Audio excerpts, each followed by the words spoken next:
হৈছে। 1857 চনৰ চিপাহী বিদ্ৰোহে আছিল ব্ৰিটিছ শাসন তথা শাসনৰ বিৰুদ্ধে ভাৰতীয়সকলৰ প্ৰথম বিৰোধৰ আৰম্ভণি।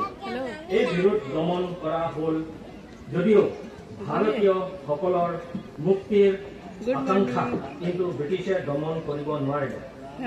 ফলস্বৰূপে ব্ৰিটিছৰ শাসন উফাৰবৰ বাবে ভাৰতৰ স্বাধীনতা সংগ্ৰামে গা কৰি উঠে।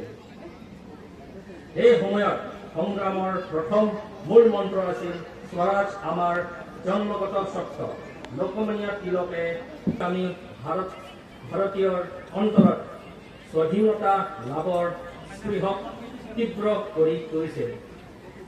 এইফালে মহাত্মা গান্ধীৰ নেতৃত্বত চলা অহিংসা আন্দোলন আৰু আনফালে নেতাজী সুভাষ চন্দ্ৰ বসুৰ বাবে যিসকলে সকলো উজাৰি দিছিল তেওঁলোকৰ ত্যাগত আমি শ্ৰদ্ধাৰে সোঁৱৰিছো আৰু তেওঁলোকৰ বিদেশ চৰণৰ পৰিপাত জনাইছো। লগতে সেই মহান সকলক আমাৰ বাহিনীটোৱে বিগত বছৰৰ দৰে এই বছৰটো বাহিনীৰ চাৰিওফালে বহুতো গছ পুলি ৰোপণ কৰিছো আৰু তাৰ প্ৰতিপালনৰ বাবে মই সকলোকে আহ্বান জনাইছো। যোৱা 25/12/2023 তাৰিখে ভাৰতৰ মাননীয় ৰাষ্ট্ৰপতি মহোদয়ে সন্মতিৰ ভিত্তিত 1/7/2024 তাৰিখৰ পৰা সৰ্বভাৰতৰ কাৰ্যকৰী হোৱাকৈ ভাৰতৰ প্ৰধান 3খন আইনক নতুনকৈ নামাকৰণ কৰা হয়।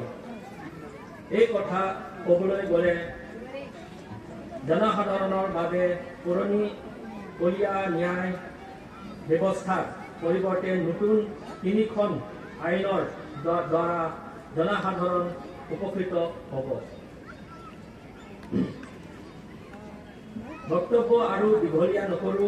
ভাৰতবৰ্ষ সাৰ্বভৌমত্ব সুৰক্ষা তথা জনসাধাৰণৰ জীৱন জীৱিকা আৰু মৰ্যাদা সুৰক্ষা ক্ষেত্ৰত অষ্টাদশ অসম আৰক্ষী বাহিনীৰ প্ৰত্যেকজন কৰ্মীয়ে প্ৰতিটো সময়তে আমি জনসাধাৰণৰ হিতৰ কাৰণে জনতাৰ সেৱাৰ ক্ষেত্ৰত আগ্ৰহী হৈ আছো আৰু জনসাধাৰণৰ সংবাদ মাধ্যমত দিয়া পৰামৰ্শ তথা ঘটনামূলক সমালোচনাই হৈছে আমাৰ শক্তি।